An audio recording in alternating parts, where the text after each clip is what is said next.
Di negeri Kusnia Malebari, di kediaman agung Nabi Adam, udara terasa sedikit tegang. Sang Nabi tengah berkumpul dengan para putranya. Topik utama pembicaraan mereka hari itu adalah Siti Hawa, istri tercinta Adam, yang kini tengah mengandung buah hati mereka yang ke-13. Kehamilan kali ini istimewa, bukan karena urutannya, melainkan karena keinginan sang calon ibu. Hawa, entah mengapa, mengidam ingin mencicipi buah-buahan dari taman surga, tempat penuh kenangan, tempat mereka pernah merasakan kebahagiaan sempurna, sebelum sebuah kesalahan besar mengubah segalanya. Permintaan ini tentu saja bukan perkara mudah. Di tengah diskusi hangat itu, Sayyidina Qabil, putra sulung, tak kuasa lagi menahan gejolak di dadanya. "Ayah," Qabil memulai, suaranya menyimpan nada kekecewaan yang dalam. Dengan segala hormat, Ananda ingin menyampaikan ganjalan hati mengenai aturan pernikahan yang ayah tetapkan. Inilah sumber ketidakpuasan Qabil, ia yang terlahir bersama Siti Aklimah yang berparas menawan, justru dinikahkan dengan Siti Damimah, saudari kembar Sayyidina Habil yang keelokannya tak seberapa. Sebaliknya, Habil, adiknya yang penampilannya biasa saja, justru berpasangan dengan Aklimah yang jelita. "Mengapa harus demikian, ayah?" lanjut Qabil. "Ananda yang dianugerahi rupa lebih baik, mengapa harus bersanding dengan yang biasa? Sementara Habil, ia mendapatkan Aklimah. Rasanya ini tidak adil." Nabi Adam menghela napas panjang, berusaha menahan gejolak emosinya sendiri. Dengan suara yang lembut namun tegas, ia menjelaskan, "Anakku Qabil, engkau dan Aklimah terlahir dari satu kandungan, ibarat satu benih yang terbelah. Tidaklah elok jika kalian yang sedemikian dekat kemudian disatukan dalam ikatan pernikahan." Namun, penjelasan bijak sang ayah seolah tak mampu menembus dinding kekecewaan yang telah dibangun Qabil. Hatinya tetap merasa perih. Dengan wajah yang masih keruh, Qabil mohon diri meninggalkan pertemuan itu dengan langkah berat.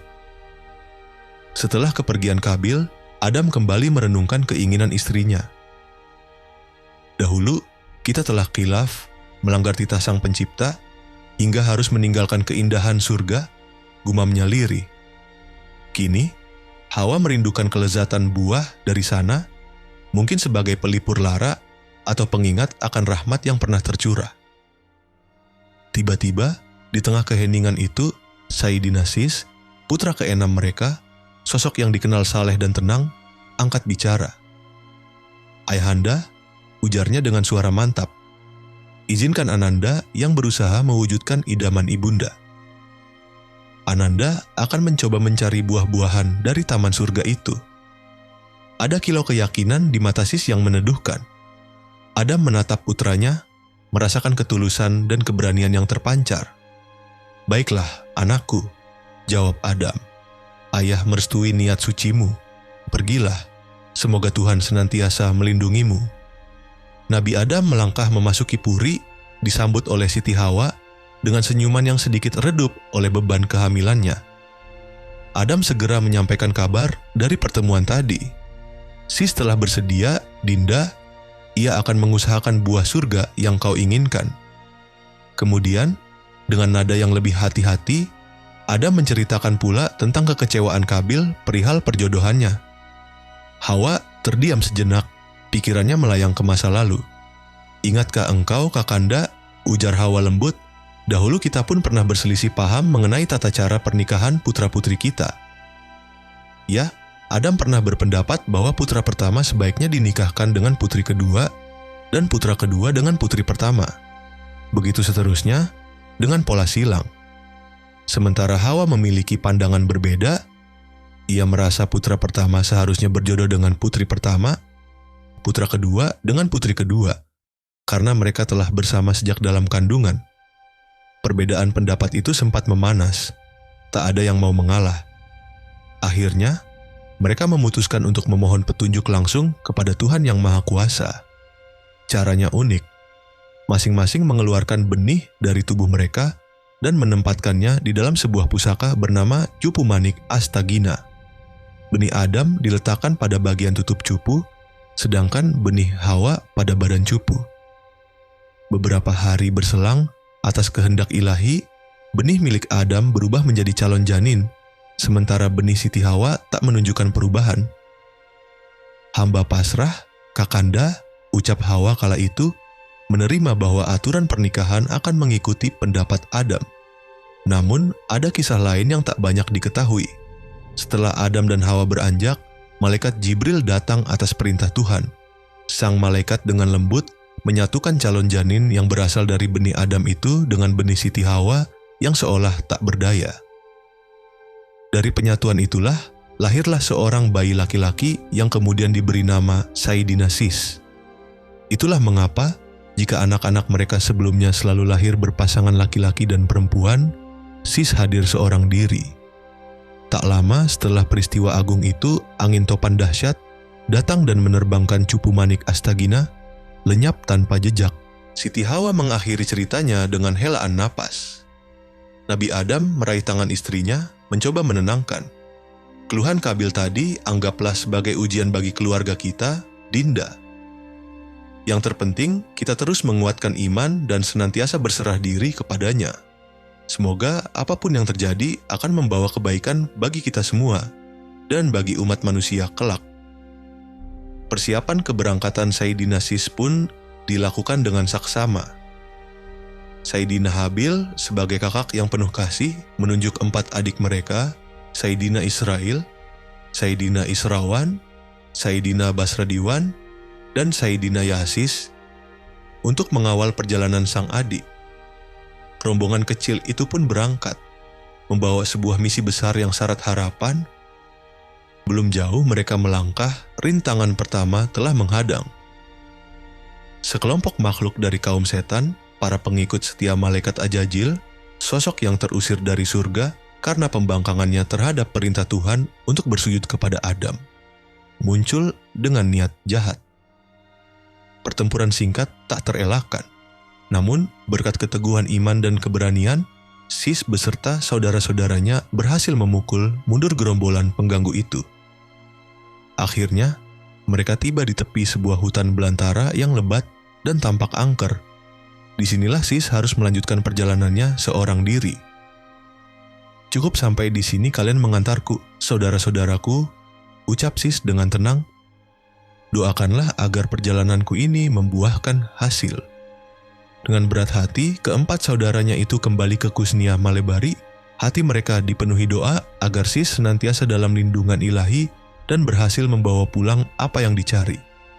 Sayyidina Sis melangkahkan kakinya memasuki kedalaman hutan.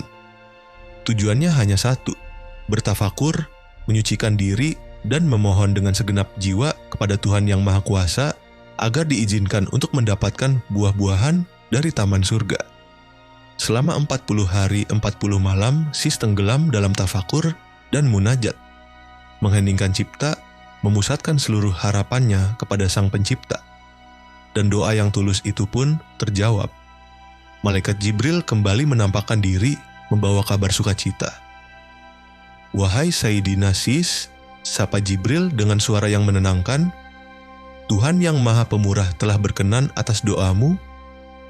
Engkau diizinkan untuk naik ke taman surga dan memetik buah-buahan yang menjadi idaman ibundamu. Wajah Sis bersinar oleh kebahagiaan yang tak terperi. Dengan pertolongan malaikat Jibril, perjalanan menuju surga pun dimulai. Di dalam taman surga, keindahan terhampar sejauh mata memandang. Tak terlukiskan oleh kata-kata manusia, malaikat Jibril mengantarkan Sis menuju pohon-pohon buah yang dirindukan Siti Hawa. Setelah keranjang Sis terisi penuh, Jibril menyampaikan keputusan Tuhan yang kedua. Sayyidina Sis, ada anugerah lain yang telah ditetapkan untukmu. Tuhan akan menikahkanmu dengan seorang bidadari surga bernama Dewi Mulat.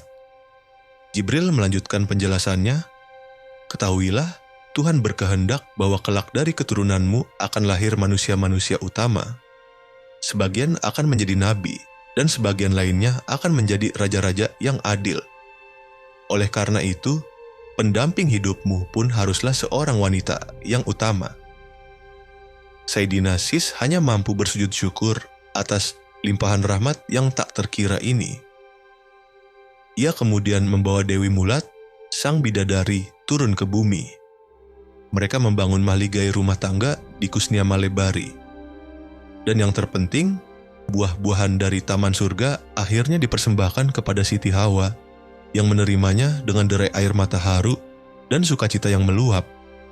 Tak lama berselang, Siti Hawa pun melahirkan. Kali ini, seperti anak-anaknya yang lain sebelum Sis, lahir sepasang putra-putri.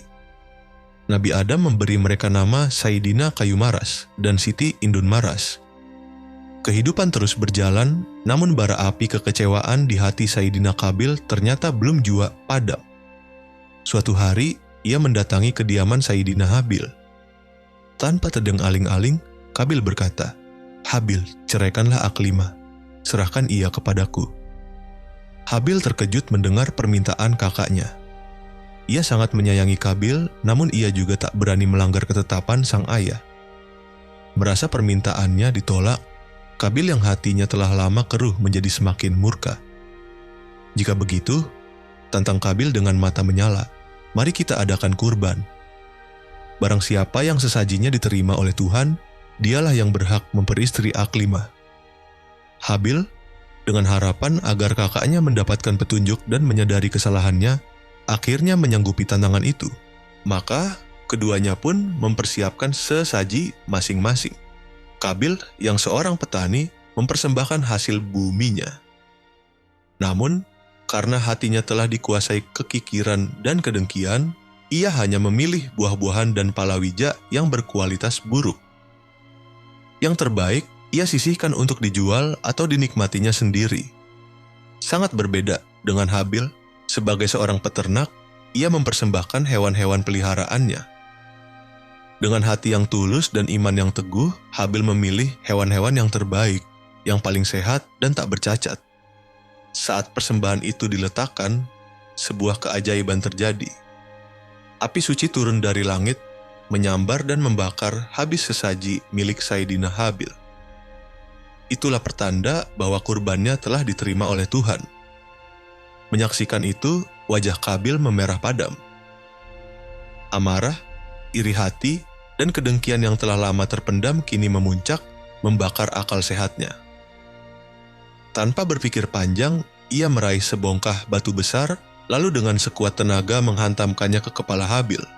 Sang adik langsung tersungkur, tak lagi bernyawa.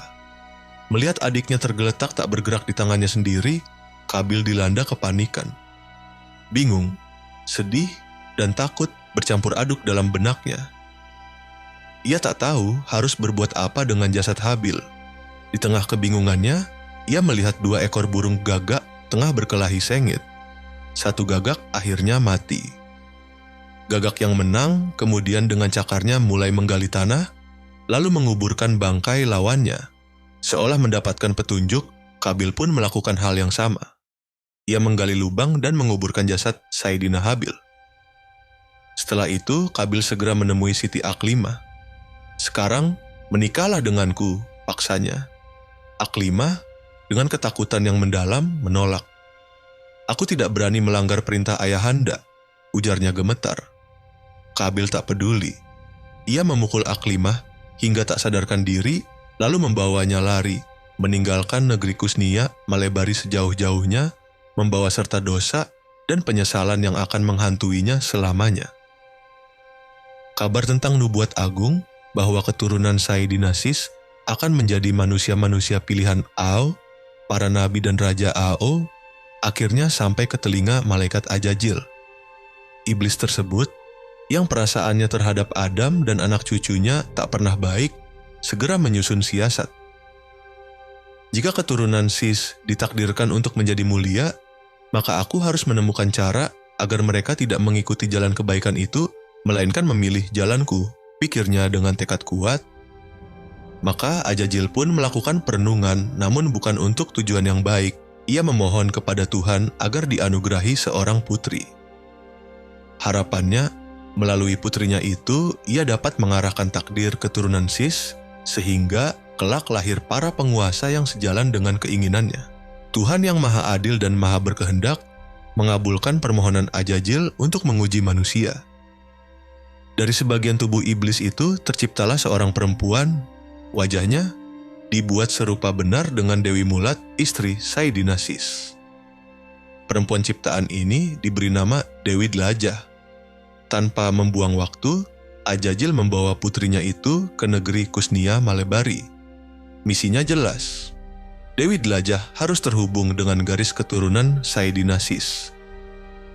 Di kegelapan malam, Ajajil menyelinap ke dalam kediaman Sis.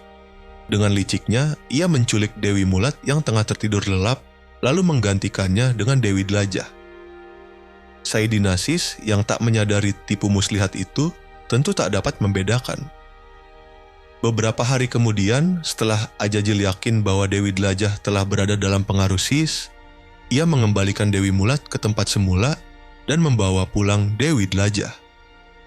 Rencana busuknya berjalan sesuai harapan. 9 bulan berlalu. Ketika sang surya mulai meredup di ufuk barat, Dewi Dlajah pun melahirkan. Namun, yang keluar dari rahimnya sungguh aneh. Bukan sesosok bayi, melainkan segumpal darah yang berkilauan memancarkan cahaya redup. Ajajil segera mengambil gumpalan darah itu dan membawanya pergi menuju Kusnia Malebari. Sementara itu, di hari yang sama, namun lebih awal, ketika fajar baru menyingsing, Dewi Mulat juga merasakan tanda-tanda akan melahirkan. Dari rahimnya lahir 2 anak, yang satu berwujud bayi laki-laki normal, sehat dan sempurna. Sedangkan yang satunya lagi bukanlah bayi, melainkan seberkas cahaya yang terang benderang. Ajajil, dengan kesaktiannya, datang secara gaib. Ia menangkap seberkas cahaya yang lahir dari Dewi Mulat itu, lalu dengan cepat menyatukannya dengan gumpalan darah berkilauan yang ia bawa dari Dewi Dlajah. Atas kehendak Tuhan, persatuan yang tak lazim itu menciptakan seorang bayi laki-laki. Namun, bayi ini sungguh berbeda. Tubuhnya tak dapat diraba, seolah tak berwujud fisik, dan senantiasa memancarkan cahaya lembut laksana sinar rembulan. Nabi Adam datang untuk menengok dan memberi nama kedua cucunya yang baru lahir itu. Bayi normal yang lahir dari Dewi Mulat ia beri nama Sayyidina Anwas. Sedangkan bayi bercahaya yang merupakan hasil campuran itu ia namai Sayyidina Anwar. Kemudian dengan pandangan menerawang, Nabi Adam meramalkan masa depan kedua cucunya. Sayyidina Anwas, ucap Adam, kelak dari keturunannya akan lahir para nabi yang membawa petunjuk bagi umat manusia. Matanya kemudian beralih kepada Sayyidina Anwar yang memancarkan cahaya. Adapun Sayyidina Anwar ini, ia kelak tidak akan mengikuti ajaran agamaku. Ia akan memilih jalan hidupnya sendiri. Namun, dari keturunannya juga akan lahir banyak raja dan tokoh-tokoh besar yang berpengaruh di dunia. Mendengar ramalan sang ayah, hati Sayyidina Sis diliputi kebimbangan. Kedua putranya memiliki takdir yang begitu berbeda. Satu di jalan kenabian, satu lagi di jalan lain yang penuh misteri. Namun, sebagai hamba yang taat, ia hanya bisa pasrah dan menyerahkan segalanya kepada takdir dan kehendak Tuhan yang Maha Kuasa.